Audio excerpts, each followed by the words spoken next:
تو بات دور نہ نکلے تو یہ عرض کر رہا تھا مسلمانوں سوچو غور کرو، جب کانوں میں ایئر فون لگاتے ہو میوزک سنتے آقا کے دل پر کیا گزرا؟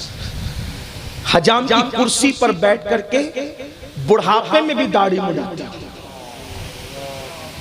چہرے پہ وسطرہ پھراتے، ہنسنے کی کوئی بات نہیں ہے یہاں، صرف آپ کا عشق رسول جانچنا ہے، عشق مصطفیٰ صرف نعتوں کو سن کر یہ نعرہ لگانا کہ غلامی رسول میں موت بھی قبول ہے۔ سوچو، کبھی سوچا جب صوفی سرمد نے فیضی ایک مولوی تھا جو اکبر کے دربار میں رہتا ہے اور اکبر کی ہر بات پر وہ الٹی سلٹی دلیلیں پیش کرتا تھا، اکبر کی محبت اس پر اتنی غالب آ گئی کہ فیضی نے اکبر کے کہنے پہ داڑھی بھی منڈانا شروع کر دی۔ چھوٹا موٹا آدمی نہیں تھے، بڑا مولانا تھا، عالم تھا، مولانا نہیں عالم تھا، بلکہ عالم بھی کیا کہو پڑھا لکھا آدمی تھا، لیکن اس کی علمی صلاحیت اتنی تھی میرے بھائی کہ اس نے قرآن مقدس کی تفسیر بغیر نقطے کے لکھی ہے، کوئی نقطہ نہیں ہے قرآن کی تفسیر۔ علماء سے پوچھو ایک صفحہ لکھنا دشوار ہوتا ہے بغیر نقطے کے، اس نے پوری قرآن کی تفسیر لکھی ہے۔ فیضی اتنا بڑا علم والا تھا، اکبر کے کہنے پر داڑھی منڈانا شروع کر دیا۔ صوفی سرمست جا رہے تھے، اللہ کے ولی تھے، دیکھا کہ فیضی حجام کی کرسی پہ بیٹھ کے داڑھی منڈا رہا ہے، تو فیضی کا فیضی داڑھی چھیل رہے ہو؟ تو چونکہ اللہ والوں کا مذاق اڑانا اس کا اپنے طبیعت میں تھا، اس نے جواب دیا حضرت داڑھی ہی تو چھیل رہا ہوں، کسی کا دل تھوڑے چھیل رہا ہوں۔ تب صوفی سرمست نے کہا بابا جو میں دیکھ رہا ہوں اگر تو وہ دیکھ لیتا تو تجھے احساس ہوتا کہ تیرے چہرے پہ چلنے والا وسطرہ تیرے گالوں پہ بعد میں چلتا ہے، پہلے وہ محمد الرسول اللہ کے دل کو تکلیف پہنچاتا ہے۔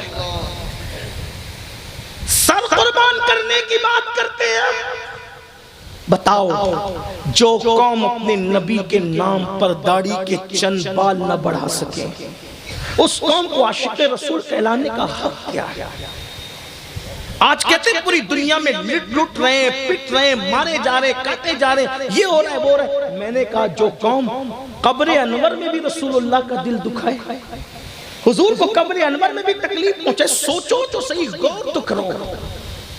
یہ بات میں اپنی طرف سے نہیں کہہ رہا ہوں، سیدنا فاروق اعظم عمر ابن خطاب کہتے ہیں، لوگ کہتے ہیں چھوٹا گناہ بڑا گناہ، میں تو اتنا سمجھتا ہوں گناہ کوئی بھی کرو اس سے نبی کا دل دکھتا ہے، آقا کے دل کو تکلیف پہنچتی ہے۔ اور سن لو جب آقا کے دل کو تکلیف پہنچاؤ گے تو اللہ کتنا ناراض ہوگا، وہ کیسے پکڑ کرے گا۔ تو عرض یہ کر رہا تھا، جلدی بات مکمل کرتا ہوں، میرے اور تمہارے سچے نبی مصطفیٰ جان رحمت صلی اللہ علیہ وسلم نے ارشاد فرمایا، اللہ آقا فرماتے ہیں کہ جہنم کے اندر ایک وادی ہے، اس وادی کا نام جب الحزن ہے، اس وادی کا نام جب الحزن ہے۔ جب الحزن کا مطلب اپنی عام زبان میں بتائیں کہ غم کا کنواں ہے اس وادی کا نام، اور اس کے اندر میرے آقا علیہ السلام فرماتے ہیں خچر کی طرح موٹے موٹے بچھو ہیں، اور ایک ایک بچھو کے منہ میں 70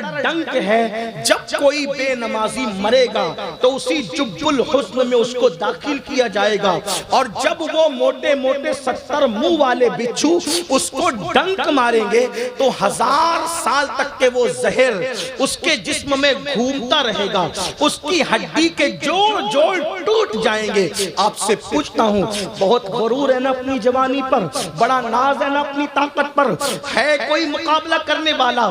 کھیت کا بچھو انگلی بھر انگوٹھے بھر ہوتا ہے، اگر وہ ڈنک مار لے تو آدمی پورا کے پورا تڑپنے لگتا ہے۔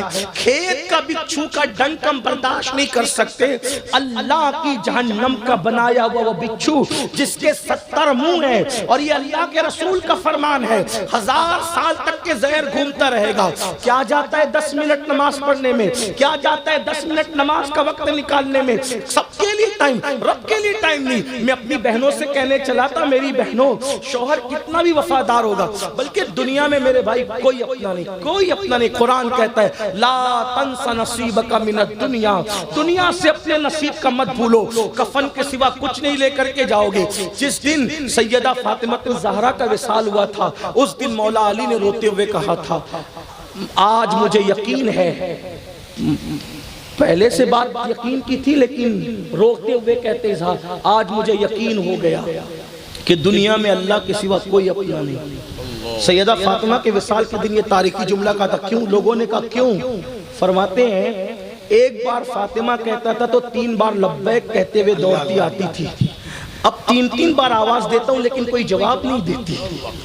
وصال فاطمہ نے بتایا دنیا میں کوئی، جن کا نکاح آسمانوں پر ہوا ہے آپ بتائیں تو صحیح، اور جن کا نکاح آسمانوں پر ہونے پر علماء نے سینکڑوں دلیلیں پیش کی ہیں، وہ مولا علی فرما رہے دنیا میں کوئی اپنا نہیں ہے، ہمارا کون؟ سب سے دل لگایا، دوستوں کے ساتھ بیٹھتے تو گھنٹوں بیٹھتے، اللہ کے لیے 10 منٹ کا ٹائم نہیں نکالتے۔ اور اتنا عذاب ہے میرے بھائی بے نمازی ہونے کا، سب کو تو جانے دو، ساری باتیں اپنی جگہ۔ اللہ کے رسول علیہ السلام بے نمازیوں سے اتنے ناراض ہے کہ آقا نے صحابہ سے کہا بے نمازی ملے تو اس کے ساتھ بیٹھو بھی مت۔ جیسے ہم اپنے بچوں کو بگڑے ہوئے بچوں سے روکتے ہیں نا کہ ان کے ساتھ نہ بیٹھا کرو، آقا فرماتے ہیں حضرت ابو ہریرہ سے مخاطب ہو کر، ابو ہریرہ بے نمازی کے ساتھ نہ بیٹھا کر، کیونکہ بے نمازی جہاں ہوتا ہے آسمان سے اس پر لعنت برستی ہے، لعنت۔ جس قوم پہ لعنت برسے وہاں برکت کیسے ہوگی؟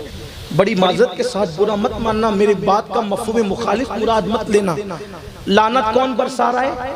بولے اللہ۔ کون برسا رہا ہے؟ برا تو نہیں لگ رہا نا آپ کو میری بات کا، لیکن لعنت کون برسا رہا ہے؟ جواب دے، کون برسا رہا ہے؟ اللہ۔ کون برسا رہا ہے؟ جہاں لعنت ہوگی وہاں رحمت ہوگی۔ اب لعنت برسانے پر گئی گھر کی برکت، گھر کی برکت گئی۔ اب آپ آئے میرے پاس، امین القادری تو تعویذ دے تاکہ گھر میں برکت ہو۔ اب جس کی گھر کی برکت اللہ اٹھا لے تو کروڑوں امین القادری مل کر بھی اگر پورا تعویذ نہیں بلکہ پورا قرآن آپ کے گھر میں بیٹھ کے لکھیں تو بھی کیا آپ کے گھر میں برکت ہو سکتی ہے؟ نہیں ہو سکتی۔ برکت اٹھائی اللہ نے اور برکت لانے جا رہے ملا کے پاس۔ آپ مجھے بتائیں نا میرے بھائی، یہ جملے کڑوے ضرور ہیں لیکن معاف کرنا، آج جو مسلمان پریشان ہیں نماز چھوڑنے کی وجہ سے، اور جب تک مسجد میں نہیں آؤ گے اپنے مسئلے کا کوئی حل نہیں ہوگا۔ مسائل کا حل کل بھی اللہ کی بارگاہ میں تھا، آج بھی اللہ کی بارگاہ میں ہے، اور قیامت تک اللہ کی بارگاہ ہی سے مسائل کا حل ہے۔ جب تک مسلمان نماز کا پابند رہا، یہی ہندوستان ہے ہندوستان۔ 1000 سال تک اس ہندوستان کے تخت پر ہمارے قدم تھے، آج بھیک مانگ رہے ہیں ہم، آج ڈر رہے کہ کل کیا ہوگا، کل کیا ہوگا۔ یہ جتنے آج تمہیں آنکھیں دکھا رہے ہیں، کل تمہارے سامنے کاسہ گدائی لے کر کھڑے تھے، ان کے باپ دادا بھیک مانگ رہے تھے ہمارے دروازوں پر۔ کب تک؟ جب تک ہم اللہ کی چوکھٹ سے وابستہ تھے لوگ ہمارے دروازے پہ بھیک مانگ رہے تھے۔ جب سے ہم نے مسجدوں کا در چھوڑ دیا، اللہ کا در چھوڑ دیا، خدا کی چوکھٹ چھوڑ دی، آج تم بھیک مانگ رہے ہو اور دنیا بھیک دینے کے لیے تیار نہیں ہے، ذلیل کر رہی ہے دنیا۔ رو رہے ہو یہ ہو گیا وہ ہو گیا، لوگوں کے سامنے گڑ گڑانے کی بجائے اللہ کی بارگاہ میں گڑ گڑاؤ۔ میرا اللہ ماحول بدلنے میں اس کو ٹائم نہیں لگتا، یاد رکھنا صدیوں کا بگڑا ہوا ماحول وہ لمحے میں بناتا ہے۔ اس کی شان ہے کن فیکن، اس کی شان ہے کن فیکن، وہ کہہ دیتا ہے ہو جاتا ہے۔ فرعون کے گھر میں اگر موسیٰ کو پالنا چاہے اس کو کوئی نہیں روک سکتا، بے شک بے شک۔ لنگڑے مچھر سے نمرود کو ہلاک کرنا چاہے اس کو کوئی نہیں روک سکتا۔ جہاں لوگوں کی طاقتیں ناکام ہو جاتی ہے وہاں میرا اللہ لنگڑے مچھر سے کام لیتا ہے۔ آپ لوگوں سے کیوں ڈرتے ہو؟ اللہ سے ڈرو، اور اللہ سے ڈرنے کا مطلب کیا ہے؟ گناہ چھوڑ دو، گناہوں سے ہجرت کر لو، توبہ کر لو.